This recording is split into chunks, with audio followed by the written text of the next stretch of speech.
Shipping is fun. Yeah, I'll say it. I think it's neat. It's just fun to be able to look at a pair of characters and say that they're holding hands behind the scenes, and it's nice to make art or write stuff about said hand holding.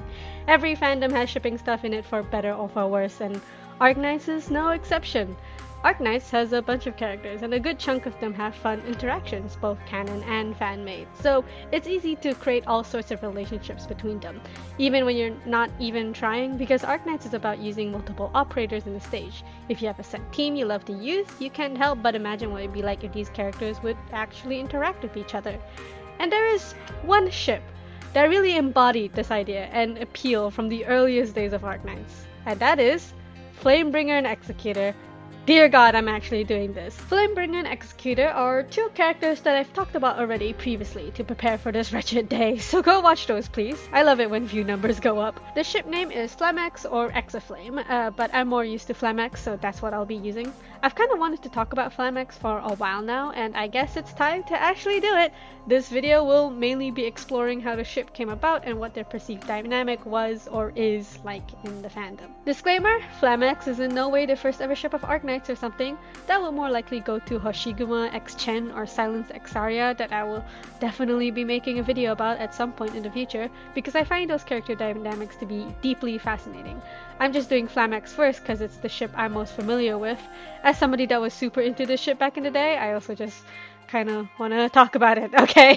So hello my first friends, here's one of Arknight's most, or well, former, popular ships that doesn't exist in canon. So first, who is Executor and Flamebringer story-wise? Well, I've already made 2 videos, so go watch them instead to make the aforementioned view number go up, please. But the TLDR is basically this. Executor is a Sancta, Arknights' version of angel people, and Flamebringer is a Sarkast, this game's demon people. Executor is a stoic, asocial canonical Ikumen that is a general service worker for his country that serves an eldritch electronic god, and he's getting an altar soon where he will be possibly working much more closely with said god to find his war criminal cousin. And Flamebringer is an ex-mercenary who is totally not a war criminal, and he also likes gardening. They both debuted in Operational Intelligence October 2021 in CN and April 2022 for us global losers. The event wasn't really focused on having a dedicated singular side story plot, but more offered supplementary materials that fleshed out small interactions between characters and just general farming. This is a gacha game, you know the drill. You unlock said extra stories by clearing specific stages or event stages to earn the event currency needed. Ever since that event was released, I can say pretty confidently that they were one of the most popular ships out there during Arknights' early days. I don't know if I could still call it popular now, but I know a lot of people would agree that Flamex had a significant grip on the community. There's a whole ton of fan art and fanfiction of them on all sides of it in some way on social media. But Adam, I hear you ask, you've got an annoying voice by the way, dear God. How can you say that it was a popular ship? Well, my foresty friend, all I need to do is just search up their ship name in Fandom Tags and you'll get the answer. I've already done this in the Flamebringer video and more in depth, but in AO3 alone, their ship tag has 540 works tagged with it, which, to give context, is way more than one would expect out of a game that is as niche and more focused on women characters as Arknights is. The rate at which these works were posted has since slowed down, but the Lofter tag is still coasting along. Everyone's just vibing there. This old Arknights phenomena is, well, perplexing to a good chunk of people. Some say it's annoying and some others say that it's just Fujoshi tendencies, which, yeah, it is in a way, but there's more to it, I promise. So how can we explain Flamex? What made people want to ship them? Well, let's go over why ships form in Arknights to begin with in more detail this time. As previously mentioned, it has something to do with how character interactions are handled in Arknights. Of course, there are the obvious character interactions like Mostima x Fiametta, Lapland x Texas, Chen x Hoshiguma. Again, sorry, they're just such an iconic divorced wife couple. These are characters that have direct and prolonged interactions with each other in their respective stories, so obviously people will ship them. But even if it's not anything as major as appearing in each other's story, most characters will have at least one connection with each other via Rose Island. Either they are in Rose Island, or they know someone that is. That's when the more obscure stuff starts to form, like Mizuki x Golden Glow, the only connection being their artist, or this one very cute fan art of Mr. Nothing x Gitano. Sometimes they're even an enemy of Rose Island, just to make things extra spicy. And because of this, the possibility for each character interactions is practically endless. Any character could start talking to each other because they're working in the same place, for the most part. And like I said in the beginning, the gameplay of Arknights can also make you think about certain character interactions intentionally or not. When you see Helliger not being healed even though he definitely needs to heal, there's like 5 different 4-coma comics you could make about that.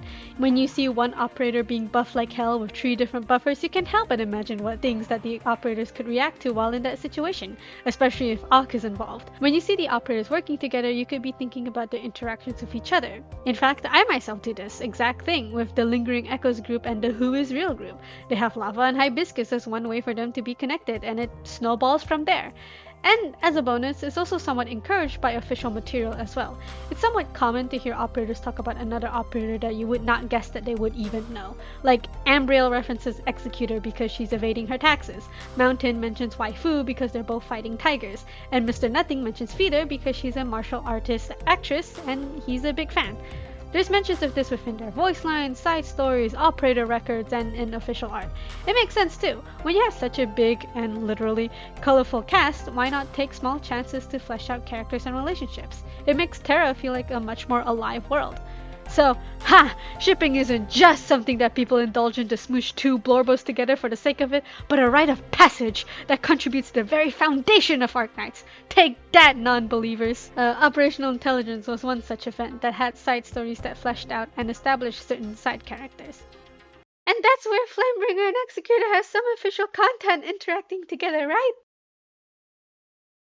That's where Flamebringer and Executor has some official content interacting together, right? Here's the other thing about shipping. Sometimes, all you need to fuel a ship is barely a few crumbs of bread and delusion. Both Executor and Flamebringer had their own side story. My Executor and Flamebringer videos covers them a little bit, but for the parts of the community that can't read, the basic gist of those stories is to explain how they both got to Rhodes Island. Executor got there because he had some Executor business with Vermeil, another character that's not really important right now, and Flamebringer got to Rhodes Island because he has a super secret backstory with the Doctor, and he arrived after he had a spiritual man-spreading competition with W in the rain. I am skimming through this very quickly because believe me when I say this, these two do not interact with each other at all. Not once in their debut side stories, nor in any currently released operator records, do they ever cross paths, and this has been true as of right now of writing the script.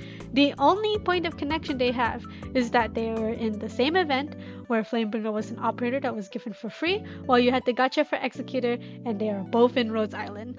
And that's it. They both had their own side stories where they both didn't interact at all. That's all Flamex shippers had to work with.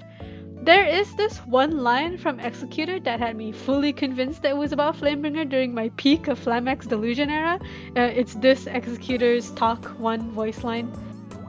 I am well aware that Rhodes Island has its own specialists in countering infiltration, sabotage, and assassination. I know not who is behind these, but they are operating covertly in every corner of this landship. My mind is just playing tricks on me? Negative, Doctor. My mind does not play tricks. I know it's most definitely talking about something else, most definitely Red or Phantom, or maybe even nothing at all, but I felt it in my bones, I tell you. So, this feels a bit weird, right? Why did people ship them then? Well, it might just simply be the fact that they were released together, and that alone gave people enough time to think about them together as a couple.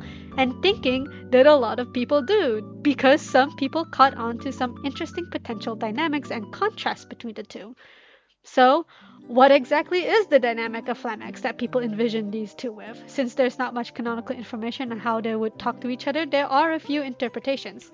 A huge aspect in the dynamic of Flamex is their differing personalities and point of views in life. Flamebringer is a bit of a cynical person, always seeking the toughest battles that can bring him to the edge of death as a means of looking for the meaning of life after a battle that wiped out his entire team. It's an irrational reaction and point of view, but he's also pretty passionate about really sticking to these ideals. I don't know, man, let the guy have hobbies, I guess. He's also really into flowers because they represent how fleeting life is. Again, hobbies. He's also a little bit selfish, not really caring about the infected despite being infected himself, and also is a little bit mean to Shining, and that's not cool, dude. I can forgive the murder, but you can't be mean to women. No, he isn't mean to women. He is very nice with the girlies in the gardening club. He doesn't like Silence because he feels like she's wasting her potential as a swordsman by not wanting to use her sword. That's his deal. Flamebringer doesn't hate women. Executor, meanwhile, doesn't really appreciate irrationality. He has a hard time understanding humans and can only really get machines. He's so logical that it can kind of loop back around to being simple-minded in some ways. He's only really thinking about getting a job done and completing a mission. He's not really going out of his way to fuss over the details. Not only that, but he's also somewhat kind. He helps to bring Vermeil to Rhodes Island even though he didn't need to, and he also helps out Enforcer during the guiding ahead event. As long as it isn't in the way of any objectives or laws, he's actually pretty willing to help out now and again. They're the prime examples of an opposites attract kind of situation. Chaotic, emo bad boy with a method to his madness, being contrasted with a stickler to the rules called canonical Ikemen, make for a perfect relationship befitting of any webtoon or manhwa. Flamebringer's all punk and edgy, and Executor follows the law to a T. Flamebringer is theatrical and passionate with his ideals, while Executor is more subtle with the faith of his beliefs. Flamebringer thinks philosophy is fun, while Executor thinks it's all bullshit. The last part is a joke. He's a demon, he's an angel. Can I make it any more obvious? Even their designs contrast each other very well. Flamebringer is sleek but has a huge presence with his two swords, which really communicates his fighting style. It gives him a wild energy while also reminding you that he is in fact a skilled swordsman. On the other hand, Executor's base form has this bulky clothing over him to suddenly give him the feeling of this impenetrable wall, and it also emphasizes his more practical nature. His expression and art is much more coded in this cold determination, and knowing his physical strength, the Executor gives more of the feeling of precise brute strength, almost like akin to a shotgun. Eh? Credit to Ship for that comparison. Individually, it'd be hard to get on any of these people's bad side. If they're working together against you, you've landed yourself in hell. So there's also a power couple aspect to it as well. The best part is that despite how contrasting these two designs are, they both can be tied together with the accents of orange so that they don't look that out of place to be standing next to each other. They also have similarities in personality as well. They both have a might makes right attitude. With Executor, it's a lot more apparent, but Flamebringer also puts a lot of emphasis on honing his skills as a swordmaster. They both had this thought process of never becoming complacent, to always be prepared for violence, so that's also a commonality between them. With this kind of contrast between each other, it opens up questions and possibilities about how an interaction between Flamebringer and Executor would go if they ever got closer, how they could change each other and the conflicts they could have. There's a lot of different ways that this has been explored. The first way is Flamebringer being the more dominant person within the pair. This will be commonly represented by him being more forward with his advances and is the one that initiates. It's easily spotted if you see anyone drawing Flamebringer as taller or bigger than Executor in some way to emphasize that he's the protector in the relationship. I'm basically trying to describe a seme without using the word. Flamebringer could be the reason why Executor understands human emotions and ideals a bit more and could join him in his fun little ponderings of the value of life or whatever his deal is. The reasoning for this dynamic is usually raved off as angel submissive demon dominant trope, and maybe, yeah, it is in a way, but in my opinion there's also another layer to it. In this dynamic, Executor can be either portrayed as a stoic receiver of affection or as somebody that is trying to grapple with dealing with affection for the first time, and that's fun to explore. What if the guy that's used to having to deal with dangerous people and killing them get a hug? The appeal of it basically comes with the neat idea of someone as closed off and strong as Executor being able to just relax and be taken care of. It's sweet and also a little bit funny to imagine Flamebringer gently spoon this man that could in fact rape a beast's aorta with his bare hands. There's also the flip version of this, where Executor is more dominant and he's the one doing the giving in more ways than one, and Flamebringer is the one that needs to grapple with homosexual yaoi feelings. The appeal of it is also interesting. What if the big scary man with a big knife gets overpowered and overwhelmed by the chillest guy ever? Major class punk ex-class president vibes, you know? With this, Executor can kind of ground him a little. His simple-minded nature is great for Flamebringer because it means that he could easily get what Flamebringer is trying to say, but also has the balls to say, that's kinda stupid, in an honest way that Flamebringer would appreciate. Basically, no matter which way you spin it, Flamebringer and Executor can balance each other out.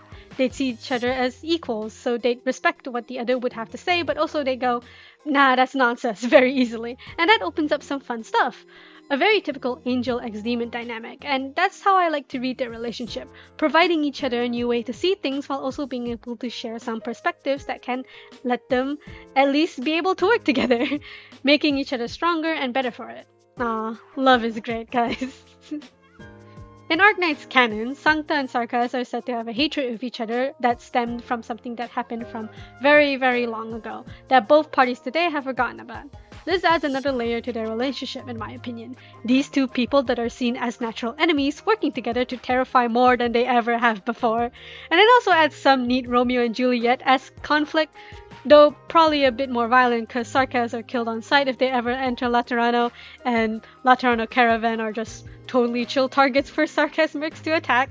So, you know, we can soak up the fuck-upness of the situation for a few minutes. Okay, let's move on. So, it's a fun little thought experiment that a lot of people indulged in, which is nice. And that's it! Yeah, that's all there is to it. Shipping really is just us doing a bunch of thought experiments over and over again with our favorite characters, and that's all you need really. There is potential in the ship, the same way there's potential in all ships that get formed, and they're fun writing exercises for a lot of people. But if you're still confused over why people ship Flamex even with the lack of content, here's one last thing I can say for you to consider. That is kind of related to what I just said. In Arknight circa 2021-2022, for global specifically, there was a scarcity of non-effeminate / young boy looking male characters, especially when Flamebringer and Executor were released. At best, we had Silver Ash, Courier, and Matterhorn. Yeah, before Lungmen and Chestnut were released, the only healers male knights doctors could use were Spot, Ansel, and Prayers. So Executor and Flamebringer stayed in the player's mind a lot longer for people that have more time to think about them together. The scarcity of male characters at the time made male characters feel more special in a way, because there weren't that many to begin with. The scarcity was the selling point.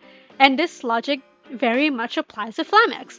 On one hand, it'd be really funny and nice to see canonical content of them together, but you could also argue that the lack of canonical content is what makes the ship so special. There is something that can be used in this ship, and you don't need to deal with the burden of canon while doing so, because it's all hypothetical anyways. You can just do whatever you want. There's literally nothing stopping you from making whatever up with Flamebringer and Executor. How would Flamebringer react to Executor getting a promotion if he was closer with him? What kind of common ground or interest would they find with each other?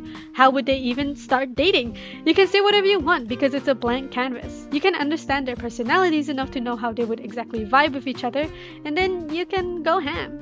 And if you're wondering why Flamex in particular gets this treatment when this could hypothetically apply with any other made-up ship like Swire X Embryo or something, frick it.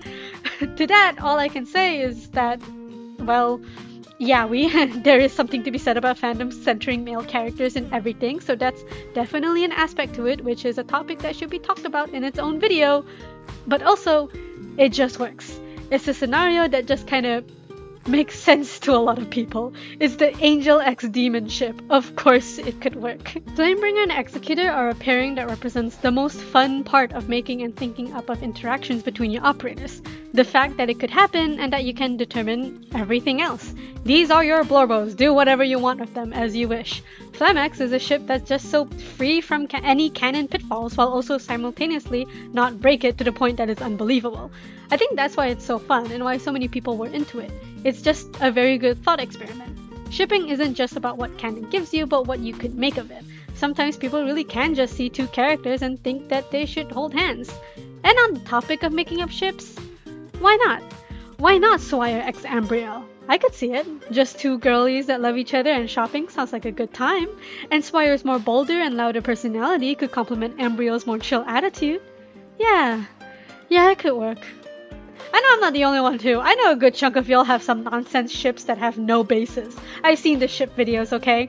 Flamex just so happens to be a more popular nonsense ship than anything else, and that's it.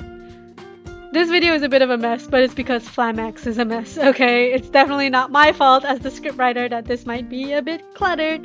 I had a lot of fun just kind of pondering and thinking about the ship, actually. It brings me right back to 2020. Even if you guys have a silly little ship that you thought up of, I'd like to see it. And as a fun little bonus thing to encourage y'all to comment, describe your ship and add completely made up events and stories that you use to justify it. I think it'd be funny to confuse people like that. Oh yeah, and thank you to Dapper Sheep for revising my script like last time. I appreciate it, dude. Anyways, I might cover more content of Arknights in the future. I do also talk about other things, but I really like Arknights, so who knows. If you enjoyed watching, like, subscribe, do all the things YouTubers ask you to do, socials are linked down below, and commissions are open for anyone that likes my art, yada yada yada. If you like the thing I'm drawing in the background this entire video, I posted it exclusively on my Ko-Fi. Memberships let you get your name be read out in the end of the video, like this. Thank you to Kaiser and Miko Neo for the recent memberships. I appreciate it. And again, thank you to Pei or Dapper Sheep for beta reading the script and assigning corrections. Really, I could not make this video without you. Anyways, stay safe, my foresty friends.